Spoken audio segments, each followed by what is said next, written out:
All right. So as the intro, I'm Josh Mollison, Managing Director at LBS. So who's LBS? We're an environmental consulting firm, team of 30 consulting nationwide, specialise in energy modelling. We sort of do 10 to 12,000 resi assessments a year and a couple of thousand commercial assessments. Also work in a lot of voluntary sustainable space, so Green Star, Neighbours, that sort of thing. And we have an air permeability testing team testing around the country, both residential and commercial, so air permeability testing or blower door testing. So I've only got 7 minutes, so let's jump in. So now that you know that I'm not a Muppet, let's jump into some data. We're going to talk about Goldilocks. So not Goldilocks and the Three Little Bears, but something my team we like to talk about is the Goldilocks Principles. So often we come to these events and we talk about the 1% of buildings, the 10-star Nathers houses, the Green Star communities or the Green Star buildings or passive house and that sort of thing, and they have their place and they're fantastic, but they represent 1% of the market. And I want to talk about the other 99% and where we try and consult, in particular in the residential sector, is improving that 99%.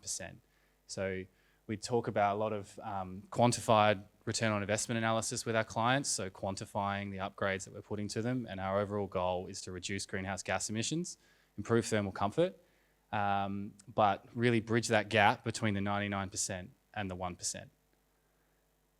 So I've got a little case study, which is not ply architecture, it's MAV tech design, just to confirm that again.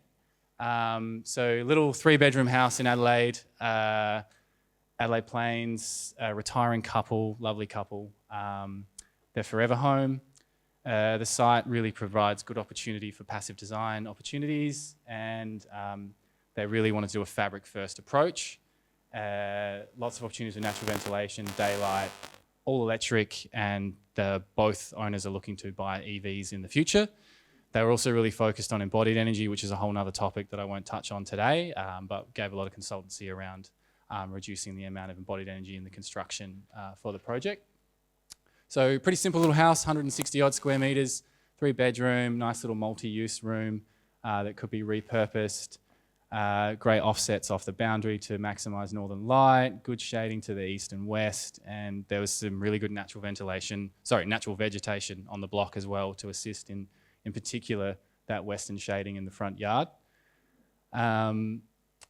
So the architect did a great job and has designed it well. So it's now our job to start running some sensitivity analysis on the project to see how we can reduce greenhouse gas emissions, reduce dependency on mechanical heating and cooling. So these are a couple of snippets from the overall sensitivity analysis that we did. So they had a double stud and they also had some budget issues. So we ran some analysis on dropping back to a 90mm stud, and you can see the loads go up about 8%. Ran a variety of different cladding options based on different materiality, which was very negligible. But one thing we did find in this house that air tightness design was going to be pivotal. So those sort of 3 bars going along the side is as we're slowly making the fabric tighter and tighter. And we get down to an optimal range and we're reducing the heating and cooling loads by about 25%. So a big emphasis moved forward in design on detailing junctions, barriers, that sort of thing to make sure they could achieve that. Another big ticket item, glazing. So the client had chosen UPVC glazing, which is great. Certainly wouldn't normally steer anyone away from that, but the quote came back very high. So we ran single glazing, standard double glazing, and high performance double glazing. And we actually improved the loads by running an aluminium high performance double glazing, and it came in cheaper. So that was the direction that the client went with. So those changes, among many other that we put forward, actually reduced the annual heating and cooling by 51%. The key here was that we didn't increase costs very much. We're talking less than $100 a square metre. And that's where I talk about the sweet spot. Yes, we could have pushed further. Yes, we could have had double studs. But the client had a budget, and more often than not, they have these dreams and sustainability gets ripped out entirely because of budget constraints. And there's a whole lot of reasons behind that, whether it's education, regulation factors, housing affordability, interest rates, those sorts of things. So for us, it's becoming even more important. So we've optimized the fabric, so fabric first approach. Now we want to start looking at the services. So this little graph here, I think what's important to note is that the heating and cooling component up there only adds up to 15% of the building loads.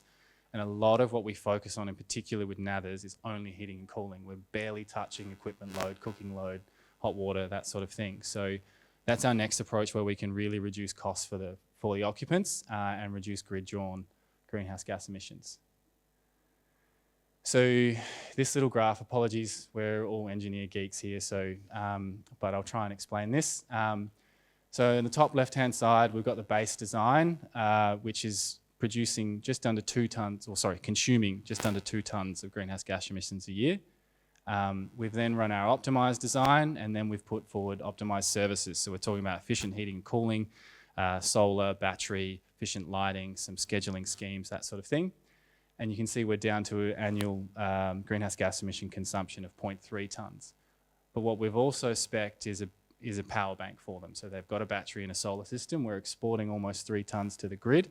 And as a result, we are net operationally positive. So what that means is we're producing more energy than we're consuming by a long way. Now, yes, tariffs suck and they're almost worth nothing now, but that will change in the future with energy management schemes and things like that, and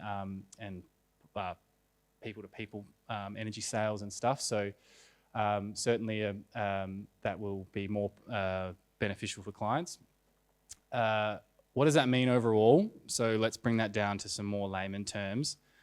The annual greenhouse gas emissions savings compared to business as usual is the equivalent of driving a car, an ICE vehicle, 28,000 kilometres a year, or the equivalent of retaining 6 acres of forest. So there's some sort of tangible assets that really hit home, I guess, when we're talking with mums and dads and things like that. But a big win for us here was we actually reduced the battery size in this project. So especially at the moment when you go get a battery quote, you'll get a really big battery that comes in your quote because they make lots of money with the rebates and stuff like that. So old couple living there by themselves, they don't need a 35 kilowatt battery.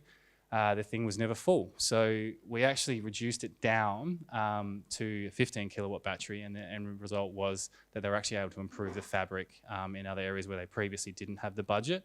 We spec'd a module battery system with the thought in mind that they want to buy EVs in the future, so obviously the demand of the building will increase. So by module batteries, it was only a 15 kilowatt, but they can add to that as time goes on.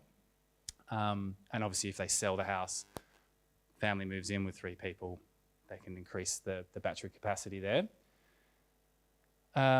So what does it mean to them?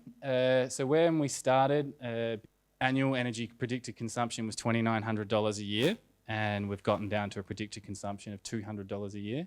So massive net saving. That's not that hard.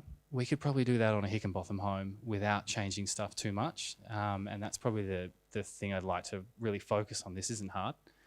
When we talk about Nathers, so the star rating system, 7 stars, 8 stars, 9 stars, just wanted to highlight that if you move from 7 to 8 stars in this house, it saves you $180 a year.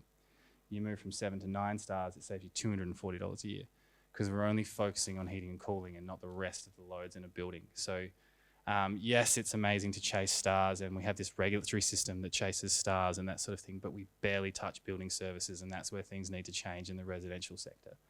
When we're talking about that, residential buildings are responsible for around 24% of the overall electricity consumption in Australia and 10% of greenhouse gas emissions. So yes, the 1% of buildings are market leading and we need them to drive change and innovation, but they're barely putting a dent in those emissions. It's the other 99%.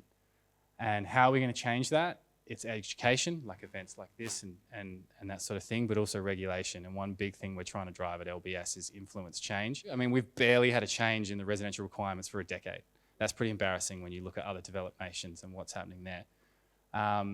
So for us, we're focusing at state level. There's a really opportunity for change where the building minister is open to implementing our own energy regulations, which has never happened before. So we could have things like sustainable schemes in the planning stages or additional requirements around renewable energy. Now, it's very early, whether it would actually happen, glass half full, glass half empty, don't know. But that's where I really see driving change, is educating people here at events like this. But if we can't change regulation, we're not going to put a dent in what's up there. I think I'm over my 7 minutes. So that's me. Phone numbers on the website.